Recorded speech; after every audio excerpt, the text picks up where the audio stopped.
Quinn Ewers in there, very experienced starter, has beat Alabama. Very exclusive club who can beat Alabama, Texas, Michigan. There aren't very many teams that have done it, right? But at the end of the day, you've got Quinn Ewers, and I guess when I saw Isaiah Bond and Wingo in there, and I know that there were other pieces, but those two in particular impressed me. And I even said to TJ, we got to watch out for Wingo because there's no question on earth that Michigan is going to be ready for Bond. They're going to put their best, they're probably going to put Will Johnson on him. They're going to put their best people, like they're going to be factoring him in. I'm a little concerned they're not going to quite do the same amount of defense against Wingo when I think he might be really potent in his own way. How do you think your offense matches up against the Will Johnsons, the Mason Grahams, the Kenneth Grants that you're going to face?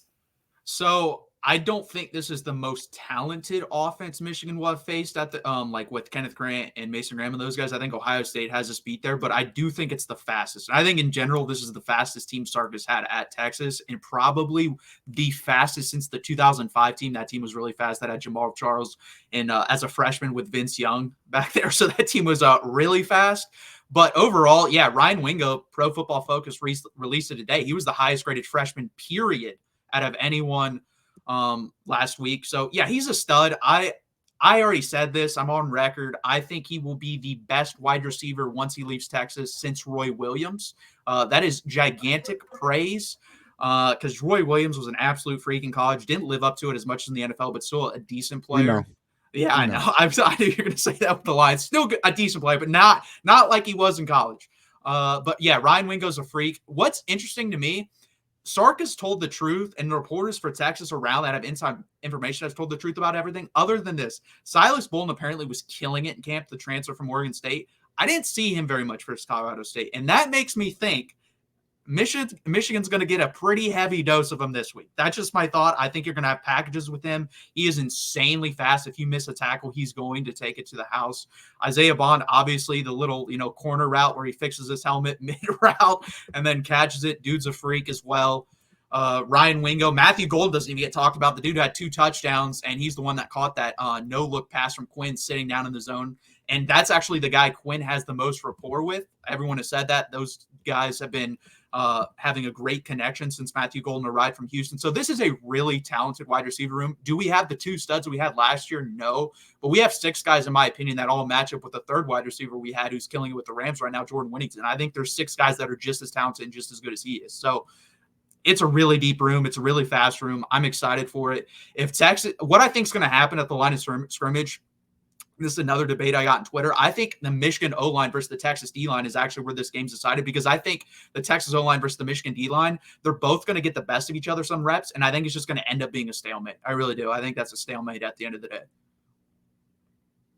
Yeah, I mean, this is really the key. This is really the key to the game here. If Michigan can keep that offense in check, then we are in a ball game, right? And I think we can. Like, if I had to, what is our strongest unit? Obviously, our defensive side of the ball. This is where our strongest unit has to go up against your strongest unit, and we have to win the match. If we want to win this game, we have to win this match. Now, there's another key to this. I guess puzzle or formula to true success, which we'll hit on, but I think this is where we're going to see the creativity of Wink Martindale. You're going to see the creativity on the back end with the disguise coverages, and you're going to see the creativity with the front 7 and who's going to be blitzing, where they're going to be blitzing, how they're going to disguise it, or are they, what I'm interested to see. And I know they're going to test this in the beginning. What can we do with 4-man rush? What can we do? They're going to test that. I mean, listen, and we've had this, anyone who's watched our show, this already. We talked about this with Matt. This is going to be the best offensive line we will face all year. There's no other team with a stronger offensive line than Texas. They have the best offensive line. They have arguably the best offensive lineman that's going into the draft this year. And your left tackle, what's his name, Matt? Kelvin Banks, right. He's going to be projected like top 5 pick. So he's a monster. Very good offensive line. Very, and not only that, experienced. That's the key. That's really, I was thinking about this earlier, John.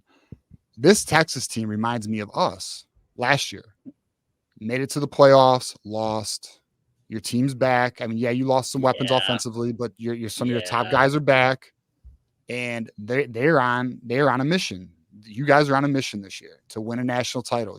This is your year. You guys have already gone through it. You've taken you've had your big games, right? You've had your big games. You've lost your game. You've lost in the playoffs. Like, they were on a mission this offseason. They know the Yeah. deal. Where our team is this, we won the Natty, but now we have this whole new this whole new crop of players who are now getting their legs under them, where you guys were getting your legs under you last year, right? So that's where we are. It's the experienced team versus the non-experienced team. It's gonna be so interesting to see play out. But I think we can win this battle. I do think we can win this battle, but one thing has to happen for us to win this battle, which I will cover in Keys of the Game. Yeah, and it's funny because our least experienced offensive lineman won SEC Offensive Lineman of the Week this week, and he's a monster, man. Like Cam Williams, Anthony Hill said it best. He gets his handles on you, it's over. The man is 6'7", 350 pounds. There's really, in the run game, he just mauls people. He just destroys them. In the pass game, he struggles a little bit, but not really. Like I said in the 2022 class when he was coming in, I thought he had the highest upside of all the offensive linemen, and Kelvin Banks was in that class. And he's starting to live up to it. And the coaching staff said that too. Like when Christian Jones came back last year, they were kind of saying, man, can you leave? Because we actually think the guy behind you is better, but we're not going to, a 6-year senior, we're not going to kick you to the curb because you're still a decent player. Like, he was a 5th-round pick, so he's not terrible. I think Cam Williams is probably a 2nd-round pick. That's my opinion on him. So it's going to be a fun matchup.